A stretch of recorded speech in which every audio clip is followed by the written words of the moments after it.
মাদক মামলায় কি জামিন হচ্ছে না? দিনের পর দিন জেলে থাকছেন?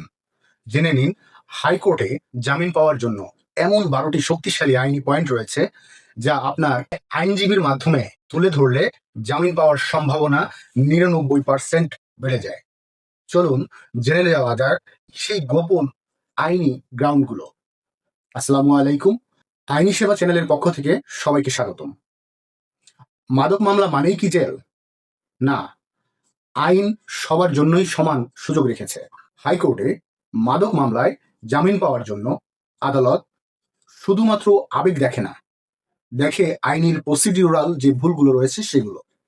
আজ আমরা আলোচনা করব সেই 12টি গুরুত্বপূর্ণ পয়েন্ট নিয়ে। চলুন জেনে নেওয়া যাক। পয়েন্ট নাম্বার 1, হেফাজত থেকে মাদক উদ্ধার না হওয়া। সবচেয়ে বড় আইনি গ্রাউন্ড হলো আসামির দেহ বা দখল থেকে মাদক দ্রব্য উদ্ধার না হওয়া। যদি মাদক তৃতীয় কোনো ব্যক্তির ঘর, বাড়ি বা কোনো প্রকাশ্য স্থান থেকে উদ্ধার হয় তবে হাইকোর্ট একে গুরুত্বের সাথে বিবেচনা করে। একে বলা হয় no recovery from the exclusive position. Point number 2, তল্লাশিতে আইনি ত্রুটি। যেমন পুলিশ যদি ম্যাজিস্ট্রেট বা ওয়ারেন্ট ছাড়া তল্লাশি চালায়, সার্চ বা সিজার মেমো আইন অনুযায়ী না করে এবং স্থানীয় কোনো স্বাধীন সাক্ষী না রাখে, তবে সেটি বড় একটি আইনি দুর্বলতা। পয়েন্ট নাম্বার 3, মাদকের পরিমাণ।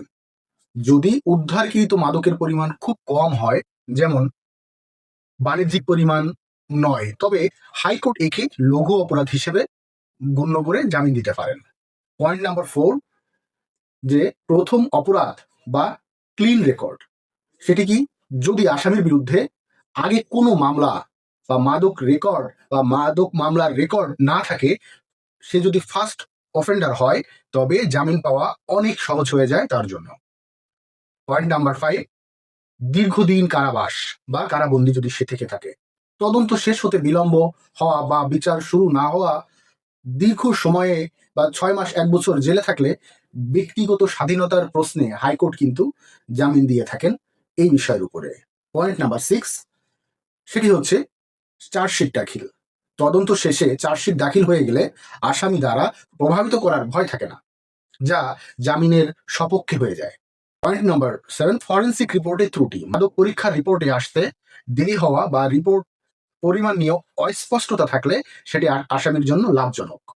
পয়েন্ট নাম্বার 8, আলামত সংরক্ষণে অনিয়ম।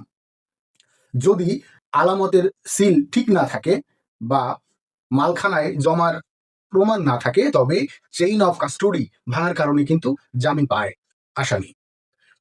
পয়েন্ট নাম্বার 9, মানবিক দিক বিবেচনাও কিন্তু একটা বড় বিষয়। আসামি যদি নারী বা গুরুতর অসুস্থ বা বয়স্ক হন, তবে আদালত মানবিক কারণে জামিন দিতে পারেন। পয়েন্ট নাম্বার 10, মিথ্যা ও হয়রানিমূলক মামলা। যদি প্রমাণ করা যায় যে পারিবারিক শত্রুতা বা রাজনৈতিক কারণে ফাঁসানো হয়েছে, তবে সেটি একটি বড় গ্রাউন্ড হিসেবে জামিনের জন্য কাজ করে। পয়েন্ট নাম্বার 11, সেটি হচ্ছে কি সাক্ষী দুর্বলতা। যদি মামলার সব সাক্ষী পুলিশ সদস্য হয় এবং কোনো সাধারণ পাবলিকই কিন্তু সাক্ষী না থাকে, তবে কিন্তু মামলাটি দুর্বল হয়ে যায়। এবং পয়েন্ট নাম্বার 12, সেটি কি সহ আসামির জামিন। একই মামলায় অন্য কোনো আসামি যদি একই অভিযোগে মামলাটি জামিন পেয়ে থাকে, তবে আপনিও সমান অধিকারের ভিত্তিতে আপনি কিন্তু জামিনের আবেদন করতে পারেন এবং আপনি সেটাও অ্যাডভান্টেজ হিসেবে আপনি পাবেন। আর যেগুলো জামিনের গ্রাউন্ড হিসেবে আসলেই বিবেচনা করা যায় না, যেমন ধরেন অনেকে মনে করেন যে মাদক মামলায় আপোষ করলে বা বাদীর অনাগ্রহ থাকলে মাদক মামলা জামিন হবে। আসলে কিন্তু এটা সম্পূর্ণ ভুল। মনে রাখবেন, মাদক মামলায় এই ধরনের বাদীর সাথে আগ্রহ অনাগ্রহ বা বাদীর কোনো বিষয় কিন্তু আপোষ মীমাংসার বিষয় কিন্তু এখানে কার্যকর নয়। সর্বশেষ যে কথাটি হচ্ছে, হাইকোর্ট আবেগ দেখে নয়, আইনি ত্রুটি এবং পরিমাণ দেখে জামিন দেয়। তাই সঠিক গ্রাউন্ডগুলো পিটিশনে উল্লেখ করা খুবই জরুরি। আপনার পরিচিত কেউ এমন সমস্যায় থাকলে ভিডিওটি শেয়ার করে তাকে আইনিভাবে সহায়তা করুন। ধন্যবাদ।